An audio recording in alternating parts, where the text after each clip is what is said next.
To connect a Wi-Fi using QR code on OnePlus 13, first we need to open a settings on our OnePlus 13 and then move to the Wi-Fi settings.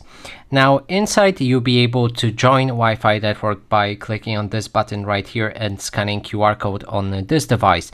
So in this case we also need to open a Wi-Fi settings on another device so that we can share the QR code. In this case, I'm in the internet right here. We can click on the specified network and select the share. Now you will see a QR code right there.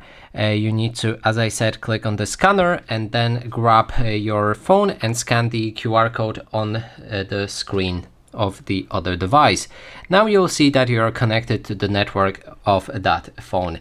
And it goes, if you want to do it in reverse, that means connect another phone to the Wi-Fi using your OnePlus, then you can click on the Wi-Fi network you're connected to and there's the option to share as well.